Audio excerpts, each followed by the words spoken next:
बच्चों, आज इस वीडियो में हम कक्षा 10वीं गणित विषय के अंतर्गत सत्र 2021 से लेकर सत्र 2025 तक के प्रश्न पत्र में बहुवैकल्पिक प्रश्न जो कि एक अंक के पूछे जाते हैं उनका अध्ययन करेंगे। तो चलिए शुरू करते हैं। किस प्रकार के प्रश्नों का समावेश था। 2021 का प्रश्न पत्र देख रहे हैं आप यहाँ पे। सबसे पहले आपको सही विकल्प चुनकर लिखने वाले प्रश्न दिख रहे हैं, जिसमें आप देख रहे हैं समीकरण निकाय a1x b1y धन c1 बराबर 0 और a2x plus b2y plus c2 बराबर 0 का एक अद्वितीय हल होता है। तो बच्चों, इस प्रश्न का जो हल है वह होगा ए ऑप्शन, a1 बटा a2 बराबर नहीं b1 बटा b2। दूसरा प्रश्न देख रहे हैं यहाँ पे बच्चों हम, जिसमें हमें एक बहुपद दिखाई दे रहा है और इस बहुपद में इसके शून्यकों की अधिकतम संख्या हमें देखनी है। तो अधिकतम घात शून्यकों की संख्या होगी। तो आप देख रहे हैं यहाँ पे अधिकतम 3 लिखा हुआ है, तो इसमें इसका ऑप्शन ए सही होगा। 3 इसके शून्य की संख्या होगी। आइए अगला प्रश्न देखें, जिसमें हमें तीसरे प्रश्न में दिख रहा है कि 12 7 2 ऋण 3 का सार्वअंतर है। तो सार्वअंतर ज्ञात करने के लिए दूसरे पद में से पहला पद घटाया जाता है। 7 में से हम 12 को घटाएंगे।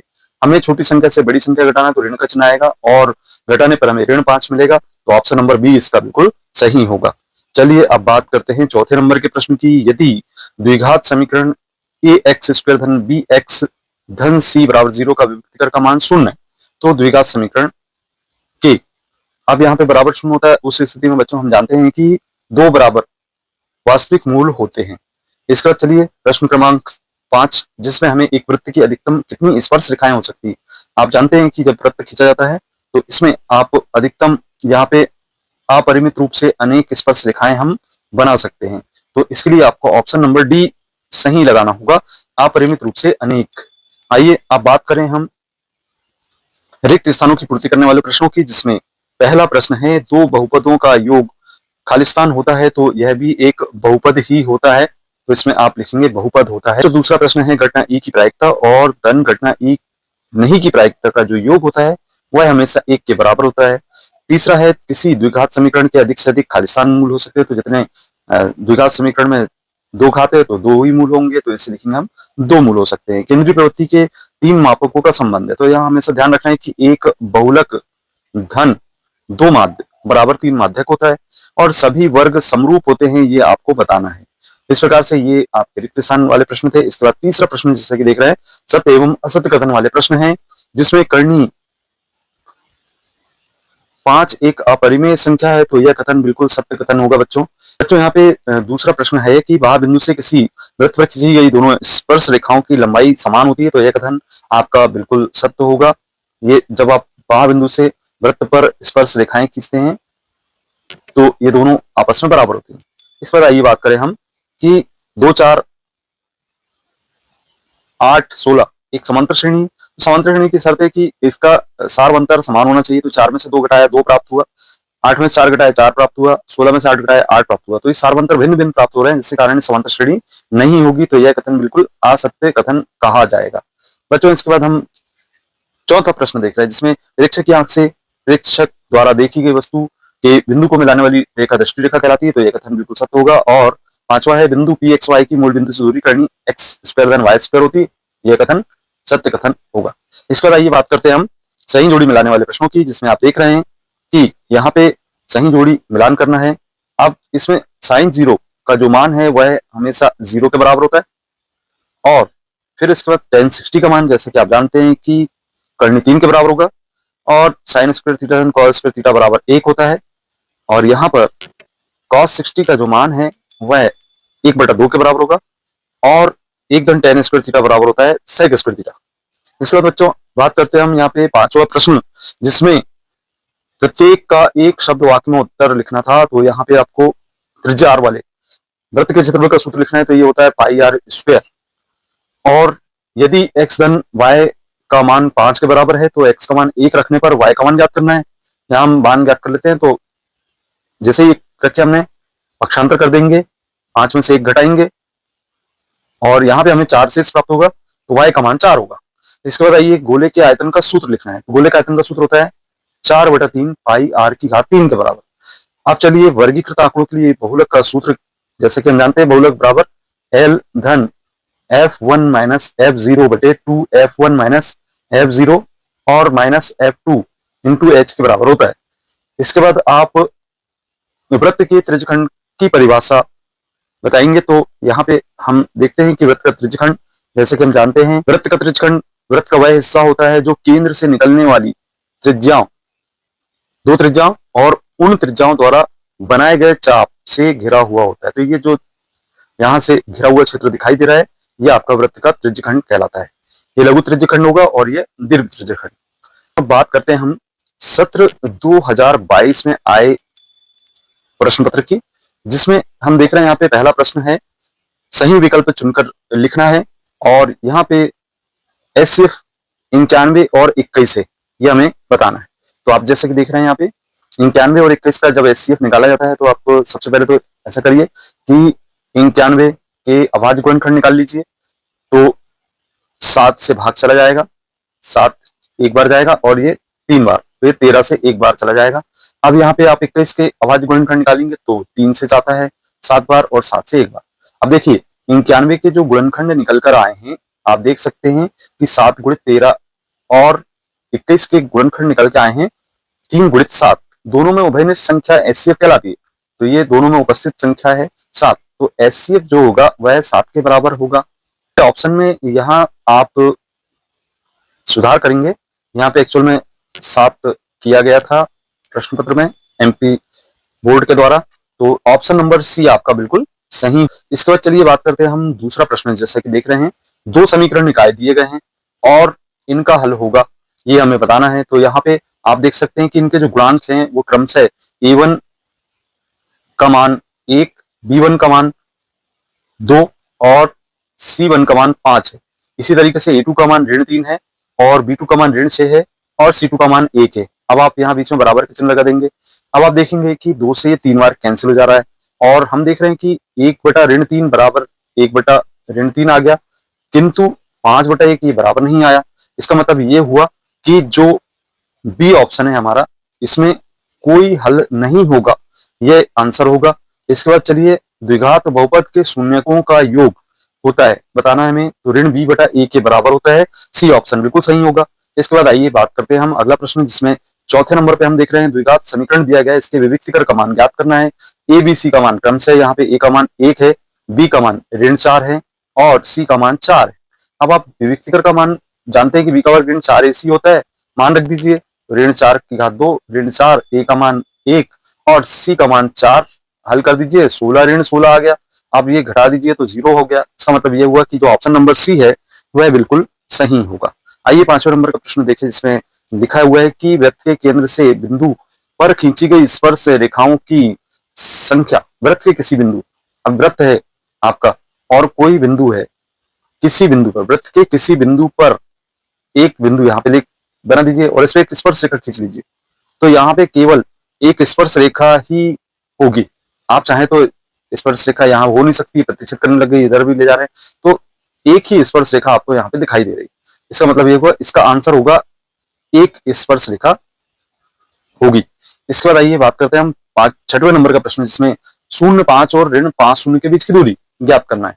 तो जैसे कि जानते हैं कि बीच की दूरी का सूत्र होता है x2 - x1, तो x2 आपका ऋण 5 है और x1 का मान 0 है, ये दिया गया और बीच में धन का चिन्ह लगाते हैं, इसका वर्ग लिख दीजिए, फिर y2 - y1 मान रख दिए, हल कर दिए, सरल करने पर आपका यहाँ पे आ गया ऋण 5 की घात 2 और यहाँ पर भी आ गया ऋण 5 की घात 2, ये हो गया आपका 25 धन 25 बराबर हो गया 50 और 50 का जब हल करते हैं तो 25 गुणित 2 अर्थात 5 करनी 2 के बराबर मान होता है। ऑप्शन नंबर बी सही होगा। चलिए बच्चों, अब यहाँ पे इसके बाद हम देख रहे हैं रिक्त स्थान की पूर्ति करने वाले प्रश्न, जिसमें सबसे पहला प्रश्न है एचसीएफ एबी और एलसीएम एबी होता है, तो यहाँ पे दोनों संख्याओं के गुणनफल के बराबर होता है, तो ए गुणित बी लिख देंगे। समीकरण ज्ञात है x धन y बराबर 8, यहाँ पर x का मान हम 3 रख दें, तो जैसे ही हमने 3 रखे तो 3y धन 8 बराबर 8 हो गया, पक्षांतर कर दीजिए तो 8 ऋण 3 हो गया और 8 में से 3 घटाए 5 प्राप्त हो गया, तो इसका आंसर हो गया 5। इसके बाद तीसरा प्रश्न है कि एक बहुपद है जिसकी घात 3 है, तो वह बहुपद कहलाता है, तो इसे हम त्रिघात बहुपद के नाम से जानेंगे, तो इसे लिख देंगे त्रिघात बहुपद। इसके बाद चौथा प्रश्न, यदि प्रथम पद a है सार्वंतर d है तो nवां पद होगा a + n - 1 × d, ये a nवां पद कहलाता है। इसके बाद अगला प्रश्न है जिसमें प्रत्येक वर्ग, हमेशा आप जानते हैं कि देखिए वर्ग बने हुए हैं और ये एक दूसरे के समरूप दिखाई दे रहे हैं, तो इसे हम लिखेंगे कि प्रत्येक वर्ग समरूप होते हैं। इसके बाद चलिए प्रश्न क्रमांक 6वां, जिसमें हम देख रहे हैं कि एक रेखा जो वृत्त को दो बिंदुओं पर प्रतिच्छेद करती है। ये वृत्त है और ये रेखा है, ये दो बिंदुओं पर यहाँ पर प्रतिच्छेद कर रही है, तो ये कहलाती है, इसको हम कहते हैं छेदक रेखा, इसे हम जानते हैं छेदक रेखा के नाम से। इसके बाद बच्चों, आठ त्रिज्या वाले वृत्त का क्षेत्रफल का सूत्र हमेशा याद रखिए पाई आर स्क्वायर होता है। इसके बाद हम बात करते हैं सही जोड़ी मिलाने वाले प्रश्नों की, जिसमें आप सेक 90 माइनस थीटा, तो सही जोड़ी जब मिला रहे हैं तो ध्यानपूर्वक आपको मिलाना है। यहाँ पे ये एक्स्ट्रा सही जोड़ी दी गई है, तो सबसे पहले आप सेक 90 माइनस थीटा को मिला देंगे कॉसेक थीटा से, और कॉस थीटा को आप मिलाएंगे 1/सेक थीटा से। साइन 0 का मान 0 होता है, तो ये बी ऑप्शन इसका सही है। इसके बाद हम बात करते हैं कॉस 0 का मान 1 होता है, तो ए ऑप्शन इसका सही होगा। और फिर करनी 1/tan² थीटा, इसका मान होता है बच्चों सेक स्क्वायर थीटा, लेकिन जब वर्गमूल लेते हैं तो सेक थीटा बचेगा। और करनी 1 - cos² थीटा बराबर साइन स्क्वायर थीटा होता है, वर्गमूल निकालेंगे तो साइन थीटा बचेगा। इस प्रकार से सही जोड़ी आपको मिलान करनी है। अब आइए बात करें हम यहाँ पे एक शब्द में उत्तर देने वाले प्रश्नों की। तो सबसे पहले आप देख रहे हैं कि यदि a बराबर b क्यू है तो a और b में क्या संबंध होगा, इसे आप लिखेंगे a भाज्य एवं b भाजक है। अब दूसरा प्रश्न देख रहे हैं जिसमें यदि ABC वास्तविक संख्याएं हैं, a बराबर नहीं 0 के, तब द्विघात समीकरण किस रूप का होगा। तो द्विघात समीकरण को हम लिखते हैं ax² धन bx धन c बराबर 0, ये द्विघात समीकरण होगा। अब चलिए हम समकोण त्रिभुज प्रमेय किस नाम से जानते हैं, तो इसे आप जानते हैं पाइथागोरस प्रमेय के नाम से। इसे आप लिखेंगे पाइथागोरस प्रमेय। इसके बाद हम अगला प्रश्न देख रहे हैं, मूल बिंदु से एक्स वाई के बीच की दूरी होती है। यहाँ पे आप जानते हैं कि x की घात 2 धन y की घात 2 करनी में ये दूरी होती है। और सर्वाधिक बारंबारता वाला वर्ग क्या कहलाता है, तो इसे आप जानते हैं बहुलक कहलाता है। एक असंभव घटना की प्रायिकता क्या होगी, तो यहाँ पे हमेशा असंभव घटना की प्रायिकता 0 के बराबर होती है, और होने की प्रायिकता और नहीं होने की प्रायिकताओं का योग 1 के बराबर होता है। इस प्रकार से ये एक शब्द वाले प्रश्न। अब इसके बाद आइए देखते हैं सत्य एवं असत्य कथन वाले प्रश्नों को, जिसमें x ऋण 1 बराबर 0, तो x का मान 0 और 1 है, तो हम यहाँ से पक्षांतर करके निकालते, तो ये कथन बिल्कुल सत्य कथन है।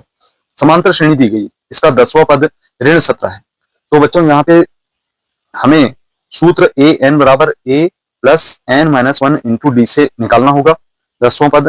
तो हम यहाँ पे n का मान 10 रखेंगे, a का मान यहाँ पे आप देख रहे हैं 10 क्या थे, तो 10 धन n अर्थात 10 ऋण 1 होगा, और d सारा अंतर 7 में से 10 घटाएंगे, आप देखते हैं कि ऋण 3 प्राप्त हो जाता है। अब यहाँ सरल कर दीजिए, तो 10 धन 10 में से 1 गया आपका 9, और ऋण 3 9 में 3 का गुणा कर दीजिए 27 हो गया, और ऋण का चिन्ह आ गया, अब घटा दीजिए तो ऋण 17 प्राप्त हो गया, तो कथन सत्य बिल्कुल हो गया ये।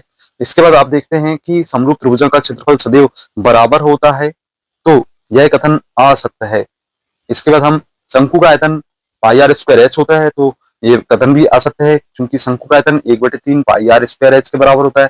अब बच्चों यहाँ पे हम अर्धगोले के आयतन की बात करें, जिसमें 4/3 πr³ होता है, असत्य कथन होगा ये, क्योंकि यह कथन असत्य होगा क्योंकि यहाँ पे 2/3 πr³ होता है। इसके बाद हम बात करें कि ये संबंध सही है या गलत है, तो ये बिल्कुल संबंध सत्य है। एक बहुलक 2 माध्य बराबर 3 माध्यक के होता है।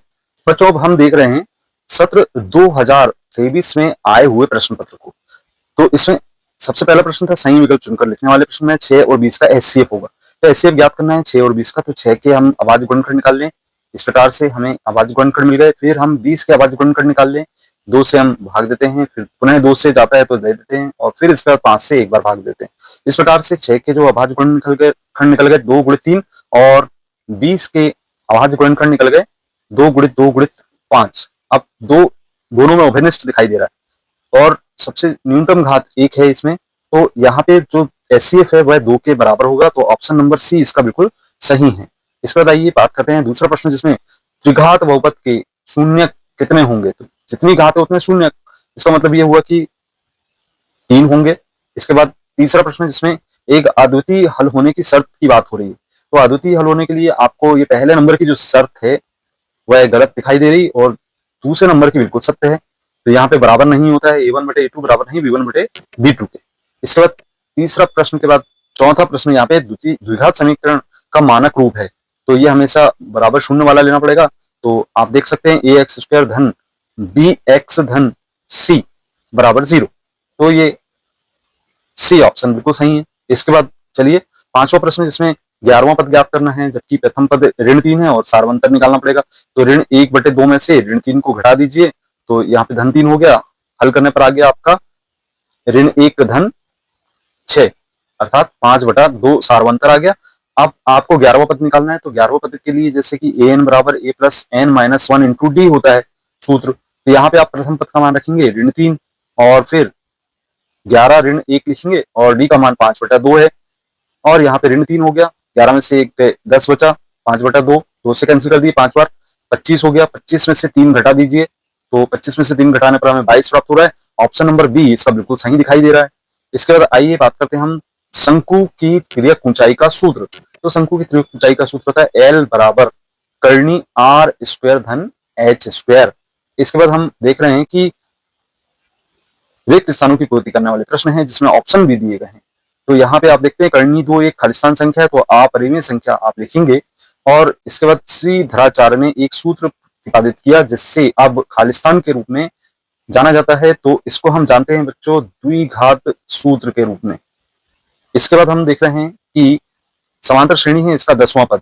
तो जैसे कि प्रथम पद ए है 5 और इसमें सार्वंतर डी है, 10 में से 5 घटाएंगे 5 प्राप्त होगा। 10वां पद का सूत्र आप जैसे कि जानते हैं a plus n minus 1 into d होता है, और यहाँ पे आप 10वां पद ज्ञात कर रहे हैं, तो 5 धन 10 ऋण 1 गुणित 5 हो जाएगा। सरल करेंगे तो 5 धन 9 गुणित 5 9 पना 45 और 5 कितना हो गया 50। तो यहाँ पे जो 10वां पद होगा वह 50 के बराबर होगा। इसके बाद बच्चों हम देख रहे हैं चौथा प्रश्न, सभी त्रिभुज कैसे होते हैं। तो यहाँ पे आप देख सकते हैं कि जब हम त्रिभुज बनाते हैं तो ये समरूप दिखाई देते हैं। तो सभी समबाहु त्रिभुज आप देख रहे हैं बराबर भुजाएं हैं, तो ये समरूप दिखाई देते हैं। इसके बाद है पांचवा प्रश्न, जिसमें किसी बिंदु की एक्स अक्ष से दूरी कहलाती है। ये कोई बिंदु है और एक्स अक्ष से दूर है, एक्स वाई इस बिंदु का निर्देशांक होगा, तो एक्स अक्ष से दूर है इसका मतलब है कि वाई का मान होगा, और ये वाई का मान है तो क्या हो गया बच्चों कोटि हो गया। इसके बाद हम देख रहे हैं अगला प्रश्न, जिसमें हमें एक निश्चित घटना की प्रायिकता बताना है। तो हमेशा निश्चित घटना की प्रायिकता 1 के बराबर होती है और अनिश्चित घटना की प्रायिकता 0 होती है, असंभव घटना कहलाती है। इसके बाद हम सही जोड़ी मिलान करने वाले प्रश्नों को देख रहे हैं, जिसमें इस प्रकार से एक्स्ट्रा ऑप्शन दिए गए हैं। तो साइन स्क्वायर ए धन कॉस स्क्वायर ए का जो मिलान है वह होगा डी से 1 के बराबर होता है, और tan 90 माइनस ए का मान होता है कॉट के बराबर, ये आप जी से मिला देंगे। इसके बाद रहता है रहेगा नो सेक स्क्वायर इन नो tan स्क्वायर है, तो नो ओवेनिस्ट लेते हैं, तो सेक स्क्वायर इन tan स्क्वायर ए का मान 1 के बराबर होता है, तो यहाँ पे आपका नो आंसर आ जाता है। और इसके बाद 0 4 और 3 0 के बीच की दूरी आप ज्ञात कर लेंगे। जब ज्ञात करते हैं तो इसका जो मान है वह 5 के बराबर हमें प्राप्त हो जाता है। और फिर यहाँ पे घनाभ का जो आयतन है एबीसी होता है, ये हम जानते हैं, और वर्ग का क्षेत्रफल 1/2 होता है। इस प्रकार से ये एक्स्ट्रा ऑप्शन दिया गया है। अब आइए बात करें हम, चलिए अब चौथा प्रश्न देख रहे हैं, जिसमें हम प्रत्येक का एक शब्द वाक्य में उत्तर लिखना है। अब इस प्रकार के प्रश्नों में हमें यहाँ सबसे पहले दिख रहा है कि द्विघात समीकरण, इसके लिए विभक्तिकर का सूत्र हम जानते हैं बच्चों, डी बराबर बी का वर्ग ऋण 4ac होता है। किसी समांतर श्रेणी के लिए इन पदों के योग का सूत्र ज्ञात लिखना है। तो यहाँ पे हम जानते हैं एस एन बराबर n/2 2a plus n-1 into d होता है।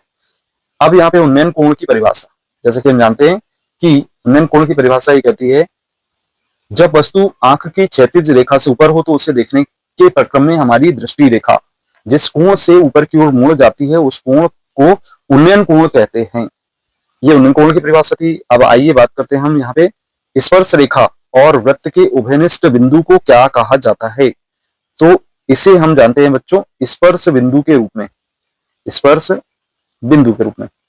जब यहाँ पे आप देख रहे हैं ये आपका वृत्त है और यहाँ पे इसमें एक वृत्त का एक उभयनिष्ठ बिंदु है, तो इसको हम स्पर्श बिंदु कहेंगे। इसके बाद हम देख रहे हैं बच्चों पासे को एक बार फेंकने पर 8 प्राप्त करने की क्या प्रायिकता। अब जैसे कि आप जानते हैं कि पासे में 1 से 6 अंक आते हैं, 8 तो आना असंभव है, तो असंभव घटने की प्रायिकता हमेशा 0 के बराबर होती है, तो इसको लिखा जाएगा 0 होगी।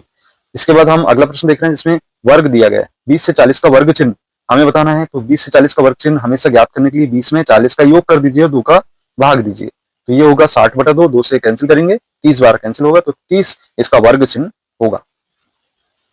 अब हम यहाँ पे सत्य एवं असत्य कथन वाले प्रश्नों को देख रहे हैं, जिसमें दो समरूप त्रिभुजों की संगत भुजाएं समानुपाती होती हैं, तो यह कथन बिल्कुल सत्य होगा। इसके बाद अगला प्रश्न है, दो समरूप त्रिभुजों के क्षेत्रफलों का अनुपात उनकी संगत भुजाओं के अनुपात के बराबर होता है, तो यह कथन भी सत्य होगा। इसके बाद अगला प्रश्न है, दृष्टि रेखा और प्रेक्षक रेखा आंख को उस बिंदु के मिलाने वाली रेखा होती है, तो यह कथन भी बिल्कुल सत्य है। और स्पर्श रेखा ही छेदक रेखा है, यह कथन असत्य है, क्योंकि स्पर्श रेखा आप देखते हैं कि ऐसी बनती है और छेदक रेखा इस प्रकार से बनती है। अब बच्चों इसमें पांचवा प्रश्न देख रहे हैं, जिसमें बिंदु दिया गया है 7, 1 और 0, 0 के बीच की दूरी। तो जैसे कि हम जानते हैं कि मूल बिंदु से किसी बिंदु के बीच की दूरी का सूत्र होता है x² धन y²। मान रख दीजिए यहाँ पे 7 का वर्ग धन 1 का वर्ग अर्थात 49 धन 1 हो गया, और ये हो गया करनी 50, और 50 का हल करने पर 25 गुणित 2 5 करनी 2 के बराबर प्राप्त होगा। तो ये कथन बिल्कुल आपका सत्य कथन कहलाएगा कि दूरी इतनी ही होगी। अब बच्चों यहाँ पे हम अगला प्रश्न देखें, जिसमें शंकु का आयतन बेलन का आयतन का आधा है, यदि शंकु एवं बेलन की त्रिज्या एवं ऊंचाई एक समान है, तो यह कथन बिल्कुल असत्य कथन होगा। यहाँ पे आप शंकु का आयतन जैसे कि जानते हैं 1/3 पाई आर स्क्वायर एच होता है, और बेलन का आयतन होता है पाई आर स्क्वायर एच, तो ये आधा नहीं होता है, 1/3 होता है, ध्यान रखना है इसको। बच्चों अब हम देख रहे हैं यहाँ पे सत्र 2024 का प्रश्न पत्र, जिसमें इस प्रकार के प्रश्नों का समावेश था, जिसमें सही विकल्प चुनकर लिखने वाले पहला प्रश्न है, और द्विघात समीकरण ax² धन bx धन c बराबर 0 के कोई मूल वास्तविक नहीं होते यदि, तो यहाँ पे मूल वास्तविक नहीं होते उसके लिए शर्त थी है, तो इसमें हमेशा याद रखना है कि जो विविक्तिकर है उसका मान b का वर्ग ऋण 4ac का मान 0 से छोटा होना चाहिए, ऋणात्मक प्राप्त होना चाहिए। अब इसके बाद अगला प्रश्न है बच्चों, यहाँ पे एक समांतर श्रेणी है और उसका 11वां पद, जैसे कि ऊपर हमने अभी आपको समझा के बताया कि इसका जो 11वां पद है वह 22 के बराबर प्राप्त होता है। अब आइए बात करें हम अगले प्रश्न की, जिसमें प्रसिद्ध यूनानी थेल्स का जो समय काल था, गणितज्ञ थेल्स का जो समय काल है, आप यहाँ पे इसमें ए ऑप्शन को लगा दीजिए 640 से 546। इसके बाद आइए अब बात करते हैं हम यहाँ पे अगला प्रश्न, जिसमें दो बिंदु दिए गए, इनके बीच की दूरी ज्ञात करना है, तो बीच की दूरी का सूत्र ज्ञात करेंगे आप इस प्रकार से, यहाँ पे x2 - x1 का वर्ग और y2 - y1 का वर्ग का सूत्र के अनुसार यहाँ मान रख दिया हमने। और अब हम यहाँ पे यदि ऋण 5 का वर्ग लिखेंगे और यहाँ पर भी ऋण 5 का वर्ग होगा, और यह जाएगा करनी 50 के बराबर, और यहाँ पे हम जब 50 का वर्गमूल निकालते हैं तो वो लगभग 7.07 के बराबर आता है। अब चलिए हम अगला प्रश्न देखें, जिसमें द्विघात बहुपद है और इसका आलेख किस प्रकार का होता है, तो इसमें हम लिखेंगे बच्चों, यह होता है एक परवलय के रूप में। और फिर इसके बाद अगला प्रश्न, जिसमें रैखिक बहुपद दिए गए हैं, आश्रित एवं संगत होता है, तो अपरिमित रूप से अनेक हल होते हैं, इसका मतलब तीनों बराबर मान होंगे, अर्थात a1/a2 बराबर b1/b2 बराबर c1/c2, तो यहाँ पे सी ऑप्शन बिल्कुल सही दिखाई दे रहा है। इसके बाद चलिए बच्चों इसके रिक्त स्थानों वाले पूर्ति करने वाले प्रश्नों को देखें, जिसमें पदों की संख्या है कह रहा है, तो समांतर श्रेणी है। अब समांतर श्रेणी में प्रथम पद ये हो गया आपका a का मान, b का मान आप 13 में से 7 घटा देंगे और ये प्राप्त हो जाएगा 6 के बराबर। यहाँ पे पदों की संख्या अर्थात n का मान हमें ज्ञात करना है, तो हम सूत्र रखते हैं an बराबर a plus n - 1 into D. यहाँ मान रखेंगे तो 205 n पद है, और a का मान है 7 धन n ऋण 1, d का मान आप यहाँ पे 6 लिख देंगे और सरल कर देंगे, 205 की तरफ 7 का पक्षांतर करेंगे और n ऋण 1 गुणित 6 लिखेंगे, घटाएं 7 घटाए तो 198 आ जाता है, और फिर हम इसके बटे में 6 का पक्षांतर कर देते हैं और सरल कर देते हैं। कैंसिल कर दीजिए, 33 18 36 18 33 हो गया, n ऋण 1 हो गया, और n बराबर 33 धन 1 अर्थात 34 प्राप्त हो गया। इस प्रकार से हम देख रहे हैं कि जो पदों की संख्या होगी वह 34 के बराबर है। अब यहाँ पे अगला प्रश्न, जैसे कि हमें दिखाई दे रहा है स्क्रीन में कि सभी खालिस्तान त्रिभुज समरूप होते हैं, तो हम हमेशा देखते हैं कि समबाहु त्रिभुज समरूप होते हैं, तो इसे लिखा जाएगा समबाहु त्रिभुज समरूप होते हैं। इसके बाद अगला प्रश्न देख रहे हैं कि त्रिज्या r वाले त्रिज्यखंड जिसका कोण अंशों में थीटा है, संगत चाप की लंबाई होती है, तो इसमें हमें सूत्र लिखना है θ/360 गुणित 2 पाई आर, क्योंकि चाप की लंबाई पूछ रहा हो, अगर क्षेत्रफल पूछता तो पाई आर स्क्वायर यहाँ पे लगा देते। इस प्रकार से अगला प्रश्न है, करनी 3 एक अपरिमेय संख्या है, यहाँ पे हम लिखेंगे अपरिमेय संख्या है। चर के पांचवा प्रश्न, चर x के बहुपद px में x की उच्चतम घात कहलाती है। तो हम इसे कहते हैं बहुपद की घात, बहुपद की घात के रूप में जानते हैं।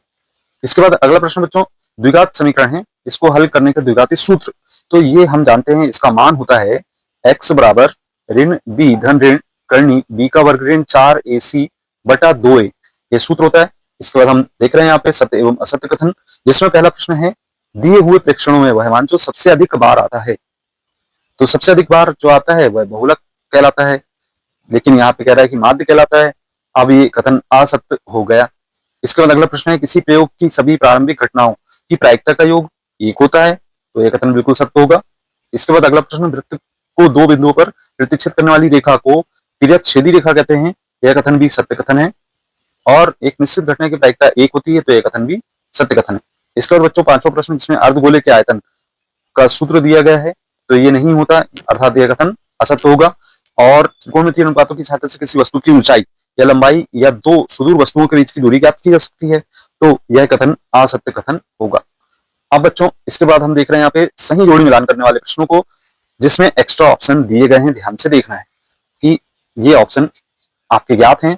तो सबसे पहले tan 30 का जो मान है 1 बटा करनी 3 के बराबर, त्रिज्य खंड के क्षेत्रफल का सूत्र होता है, ये आपका पहले ऑप्शन से मिला दीजिए थीटा बटे 360 पाई आर स्क्वायर। और अर्धगोले का जो आयतन होता है वह होता है 2 बटा 3 पाई आर की घात 3, और साइन स्क्वायर 25 धन कॉस स्क्वायर 25 का जो मान है वह 1 के बराबर होगा, और tan थीटा का जो मान है वह साइन थीटा बटे कॉस थीटा होगा। इसके बाद sec स्क्वायर थीटा माइनस 1 बराबर होता है tan स्क्वायर थीटा के। इस प्रकार से सही जोड़ी का मिलान करना था, कुछ एक्स्ट्रा सही जोड़ी दी गई थी। इसके बाद हम देख रहे हैं कि छेदक प्रत्येक को एक शब्द और वाक्य में उत्तर देना था। तो पहला प्रश्न जैसे कि देख रहे हैं छेदक रेखा की परिभाषा पूछी गई है। इसमें आप लिखते एक रेखा जो किसी वृत्त को दो भिन्न बिंदुओं पर काटती है उसे छेदक रेखा कहते हैं।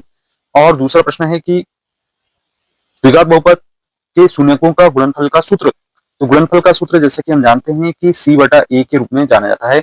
और अगला प्रश्न है कि वृत्त के स्पर्श बिंदु की परिभाषा, इसे लिखते बच्चों हम किसी वृत्त की स्पर्श रेखा और वृत्त के उभयनिष्ठ बिंदु को स्पर्श बिंदु कहते हैं। चौथा प्रश्न है कि वृत्त के त्रिज्यखंड के क्षेत्रफल का सूत्र, तो यहाँ पे आपको लिखना था संगत त्रिज्यखंड का क्षेत्रफल ऋण संगत त्रिभुज का क्षेत्रफल। इसके बाद हम अगला प्रश्न देख रहे हैं जिसमें समांतर श्रेणी के nवां पद ज्ञात करने का सूत्र है, तो इसे आप लिखते an बराबर a plus n minus 1 into D, ये इस तरीके से सूत्र लिखा जाना था। इसके बाद आधारभूत समानुपातिकता प्रमेय का कथन लिखना था, तो इसे लिखते बच्चों यदि किसी त्रिभुज की एक भुजा के समांतर अन्य दो भुजाओं को प्रतिच्छेद करने के लिए एक रेखा खींची जाए तो ये भुजाएं एक ही अनुपात में विभाजित हो जाती हैं। बच्चों अब हम यहाँ पर 2025 में पूछे गए प्रश्न पत्र को देख रहे हैं। सबसे पहले आप देख रहे हैं कि सही विकल्प चुनकर लिखने वाले प्रश्न पूछे गए थे, जिसमें 6 और 20 का एचसीएफ होगा। तो अभी पूर्व में आपने देखा कि 6 और 20 को जब हमने अभाज्य गुणनखंड निकाले थे तो उसमें दो उभयनिष्ठ संख्या निकल कर आई थी, जिससे इसका जो आंसर है वह सही होगा 2। इसके बाद अगला प्रश्न जैसा कि देख रहे हैं कि यदि a1 बटा a2 बराबर b1 बटा b2 बराबर c1 बटा c2 है तो समीकरण निकाय a1x plus b1y plus c1 बराबर 0 और a2x प्लस b2y धन c2 बराबर 0, इसका जब तीनों बराबर होते हैं तो ये आप मान के चलिए कि अपरिमित रूप से अनेकल होते हैं, अर्थात इसको लिखेंगे हम डी ऑप्शन के रूप में। इसके बाद हम देख रहे हैं तीसरा प्रश्न जिसमें द्विघात समीकरण दिया गया है, इसके मूल वास्तविक को बराबर कब होते हैं जबकि 0 के बराबर होगा, अर्थात यहाँ पे b का वर्ग ऋण 4ac बराबर 0 होगा। यहाँ पे कंफ्यूज करने के लिए आपको ये दिया गया है, इसमें c का वर्ग जगह दिया गया है, तो आप इसमें कंफ्यूज नहीं होंगे। इसके बाद अगला प्रश्न है जिसमें 2, 4, 6 का 10वां पद, हमने पूर्व में आपको हल करके बताया कि कैसे nवां पद का सूत्र लगा के आप 10वां पद ज्ञात करेंगे, तो इसका जो मान निकल कर आएगा बच्चों यहाँ पर इसमें 20 निकल कर आएगा। इसी प्रकार से दो बिंदुओं के बीच की दूरी के सूत्र से जब हम हल करते हैं, इसको दोनों बिंदुओं के बीच की दूरी ज्ञात करते हैं, तो यहाँ पे हम देखते हैं कि इसका जो मान है वह करनी 8 के बराबर हमें प्राप्त हो जाता है। फिर इस पर एक वृत्त की कितनी स्पर्श रेखाएं हो सकती हैं, हमने पूर्व में बताया कि यहाँ पे आप बहुत सारी स्पर्श रेखाएं यहाँ पे खींच सकते हैं, तो इसका मतलब ये हुआ कि अनंत स्पर्श रेखाएं हो सकती हैं। अगला प्रश्न बच्चों जिसमें हमें यहाँ पर रिक्त स्थानों की पूर्ति करने वाले प्रश्न दिए गए हैं, तो पहला प्रश्न जिसमें आपको करनी 2 एक खालिस्तान संख्या है, तो यहाँ पे आपको लिखना था अपरिमेय संख्या है। और दूसरे प्रश्न में एक बहुपद जिसकी घात 3 है तो उसको हम त्रिघात बहुपद के नाम से जानते हैं। इसका तीसरा प्रश्न है जिसमें सारवंतर ज्ञात करना था, 1/2 में से आप ज्ञात करेंगे घटाएंगे 3/2 को, सरल करेंगे तो लघुत्तम 2 आया, और यहाँ से 1 में से 3 घटाएंगे तो ऋण 2/2 कैंसिल करने पर ऋण 1 प्राप्त हो गया। तो इसका जो सारवंतर है वह ऋण 1 होगा। इसके बाद बच्चों यहाँ पे सभी सर्वांगसम त्रिभुज खालिस्थान होते हैं बताना है, तो इसमें आपको लिखना था समरूप होते हैं, इसमें आप लिखेंगे समरूप होते हैं। इसके बाद वृत्त को 2 बिंदुओं पर प्रतिच्छेद करने वाली रेखा हमेशा छेदक रेखा कहलाती है, छेदक रेखा कहते हैं। इसके बाद हम अगला प्रश्न देख रहे हैं जिसमें किसी घटना की प्रायिकता का होने का और नहीं होने का योग 1 के बराबर होता है। इसके बाद हम देख रहे हैं कि सत्य एवं असत्य कथन में आप देख रहे हैं कि अगला प्रश्न है समरूप त्रिभुजों के क्षेत्रफल सदैव बराबर होते हैं, तो यह कथन बिल्कुल असत्य कथन है। इसके बाद दूसरा प्रश्न है 1 2 1 3 एक समांतर श्रेणी है, तो 2 2 के बीच का सारवंतर ज्ञात कर लें। इसके बीच में सारवंतर 1 है, इसके बीच में सारवंतर ऋण 1 है, इसके बीच में सारवंतर 2 है। इस प्रकार से अलग अलग सारवंतर प्राप्त हो रहे हैं, तो ये समांतर श्रेणी नहीं है, बिल्कुल सही कथन होगा, क्योंकि यहाँ पे लिखा नहीं है। अगर सारवंतर बराबर होते तो समांतर श्रेणी होती, इसका मतलब ये कथन सत्य कथन होगा। इसके बाद हम देख रहे हैं अगला प्रश्न बच्चों, जिसमें आप देख रहे हैं कि किसी बिंदु की y अक्ष से दूरी उस बिंदु का y निर्देशांक होती है। तो यहाँ पे आप जब अक्ष ले लें, x अक्ष और y अक्ष, यहाँ पे कोई बिंदु है x y इसके निर्देशांक है और y अक्ष से दूरी कह रहा है, तो ये हमेशा x निर्देशांक होती है, तो ये कथन बिल्कुल असत्य कथन होगा। इसके बाद बच्चों यहाँ पे शंकु का जो आयतन का सूत्र ये लिखा हुआ है, तो ये कथन भी असत्य कथन है, क्योंकि शंकु का आयतन 1/3 पाई r स्क्वायर h के बराबर होता है। इसके बाद हम देख रहे हैं घटना E की प्रायिकता एक ऐसी संख्या P है जो जिसका मान 0 और 1 के बराबर तथा उससे छोटा और उसके 0 और 1 के बीच में होता है, तो ये कथन बिल्कुल सत्य कथन होगा। इसके बाद अंतिम प्रश्न जिसमें दीर्घ वृत्तखंड का क्षेत्रफल संगत त्रिज्यखंड के क्षेत्रफल से कम होता है, तो यह कथन असत्य कथन कहलाएगा। इसके बाद बच्चों सही जोड़ी मिलान करने वाले प्रश्न देख रहे हैं, जिसमें आपको यहाँ पे 6 सही जोड़ी दिखाई दे रही। सबसे पहले तो इसमें हम सही जोड़ी का मिलान कर दें। 9 sec स्क्वायर ऋण 9 tan स्क्वायर, आपको हमने बताया कि 9 उभयनिष्ठ लेते हैं, तो ये इसको f से मिला दीजिए। cos 0 का मान हमेशा 1 के बराबर होता है, तो इसको e से मिला दीजिए। sin 0 का मान 0 होता है, तो इससे मिला दीजिए। कोण थीटा वाले त्रिज्यखंड का क्षेत्रफल तो हमेशा पाई r स्क्वायर के बराबर, थीटा बटे 360 गुणे पाई r स्क्वायर। और अर्धगोले का वक्र पृष्ठीय क्षेत्रफल होता है, अर्धगोले की बात कर रहे हैं, तो इसमें 2 पाई r स्क्वायर होता है। इसके बाद हम देख रहे हैं अर्धगोले का संपूर्ण पृष्ठीय क्षेत्रफल की बात करते हैं, तो ये 3 पाई r स्क्वायर होता है। अब बच्चों इसके बाद हम देख रहे हैं एक शब्द वाक्य में उत्तर देने वाले प्रश्नों को, तो द्विघात समीकरण का मानक रूप आपको लिखना है। तो हमेशा आप द्विघात समीकरण को लिखेंगे यहाँ पे ax स्क्वायर धन bx धन c बराबर 0, ये द्विघात समीकरण का मानक रूप होगा। दो त्रिभुजों के समरूप होने की कोई एक शर्त लिखिए, तो संगत कोण बराबर होते हैं, उनके संगत कोण बराबर होते हैं।